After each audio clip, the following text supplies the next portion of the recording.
In the next few videos, I'm going to address some issues when it comes to Black America. Because oftentimes, in order for us to be better humans, we gotta have someone else point out our faults. I have some assessments and I have some judgments. Are they right or wrong? Well, if you choose to watch the video, one way or the other, you'll be the judge. You know, there's far too many lies being told today. So I propose we try truth versus lies. I gotta say, I could not think of a better title for this series. Quote, so-called black people. After my colorism series, I began to use these words a lot. I've always been inclusive in my videos because that is what I want to spread. It's actually who I am. And usually when we create things, they're a reflection of our character. If you notice, things only got racial when I did a series of videos about race in America. You see, I wasn't going to do any race videos because I know the truth is that we are all the same race. That's a universal truth. Why should I do a video about something so obvious? But as I allowed my empathy to feel the energy of things, you'll see that my race videos started during the era of President Trump, which happened to be a very racial time. There is no such thing as coincidence. I'm a passionate man, and empathetic. I feel things. You put those two things together with a strong will and a good pen, and the words just flow. The COVID videos were written because there was so much fear around me. I wasn't scared at all, and both of my kids contracted COVID. But it didn't stop my pen. I wanted to provide perspective and knowledge, hope, strength, which usually overcomes fear. The video, What is Death, was directly inspired from so many people losing loved ones. People I knew personally and others I never knew at all. Didn't matter. Lives lost are lives lost. My empathy and my determination to provide perspective and knowledge made my pen move again and again and again. They say feelings have nothing to do with reality, which is very true in some cases, as we can feel a certain way, scared, but in reality, there isn't anything to fear. But every video here was felt, and my feelings were 100% based on exactly what was going on. Reality. I spoke about the dangers of social media in another video. Aside from anxiety and depression, social media has a particular problem of coddling people by creating what's called echo chambers. If you choose to be friends with people who only agree with you, then you're never wrong. So when you're challenged, you're not equipped mentally to deal with it. Social media has made much of America into spoiled brats. Almost like everyone grew up in some rich suburb where no one can tell y'all anything. And not ironically, your spoiled brat problem is obvious to me because I'm hood. Red Hook and Bedford-Stuyvesant, Brooklyn, back when it was do or die, not the gentrification of today. You know, back then, we were used to disappointment. No one wants to have civil discourse anymore. You know, I have a question. Where do you all think society goes if we phase out actual face-to-face or phone conversation? Think about that. Someone dies, you send a text and 2 prayer hands. Is that where we're going? Are you really good with that shit? And since you don't want to offend the person that sent you the prayer hands, you say thank you.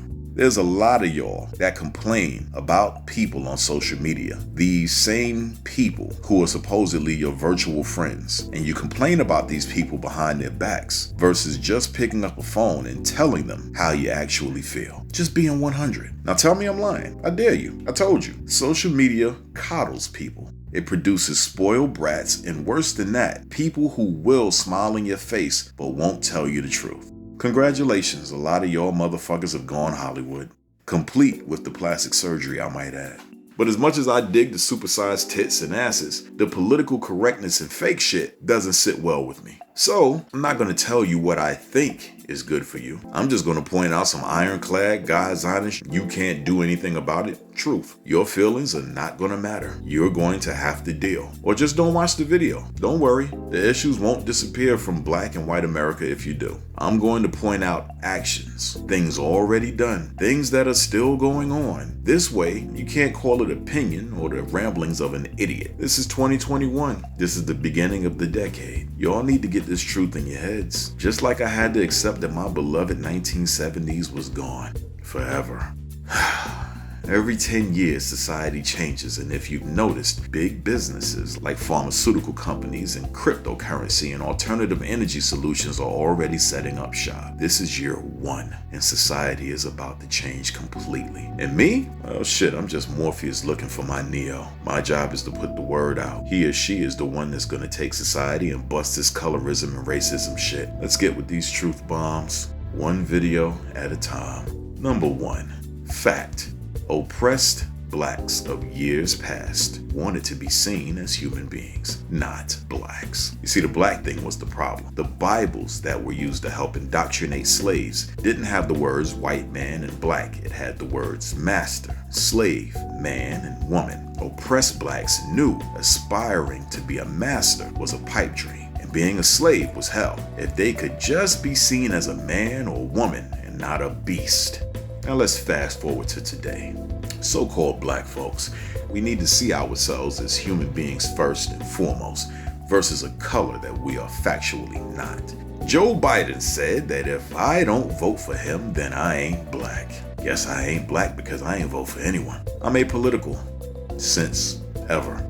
I've never voted. I'm a veteran of the United States military and yet never voted. I signed my life on the X for the American people, the good and the bad, the humanists and the racists, but I've never believed in or trusted that this government has ever had my best interests at heart.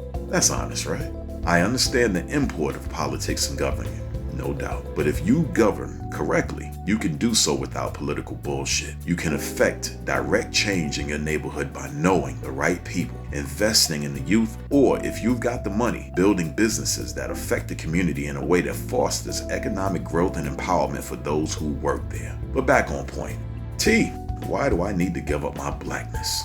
Well, because it was beaten into us from the start.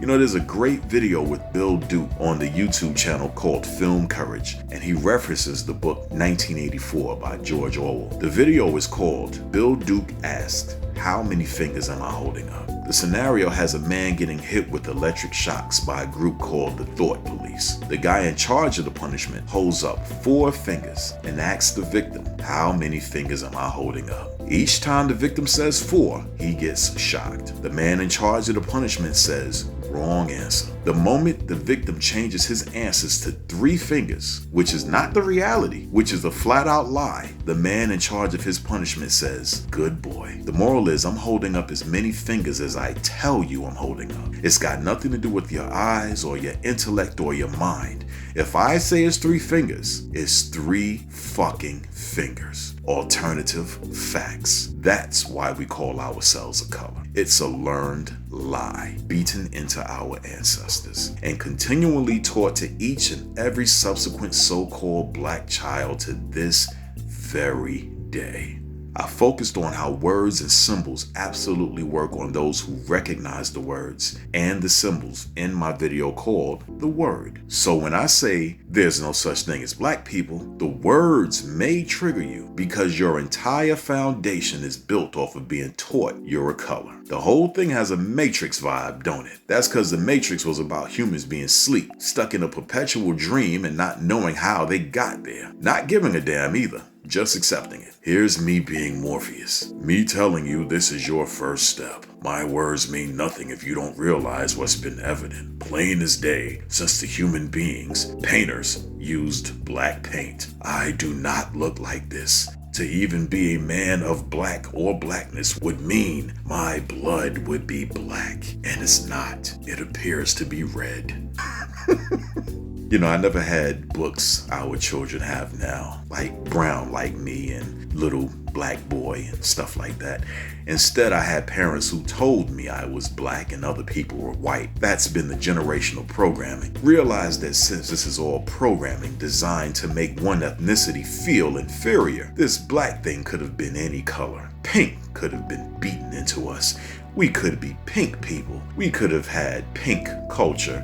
Songs like I'm Pink and I'm Proud could have been our reality. Sounds silly, right? But Western settlers, the future white white people called the Indians red men and took their lands and called them savages, decimated them. Red men, black men, anything other than human dehumanizes you in the mind of another human being, which means you no longer relate to one another as human beings. Words have tremendous power, especially once they are beaten into your minds, literally and figuratively. You do realize that many of us Americans who have slave descendants have last names that were beaten into the minds of our forefathers, our great-great-grandparents.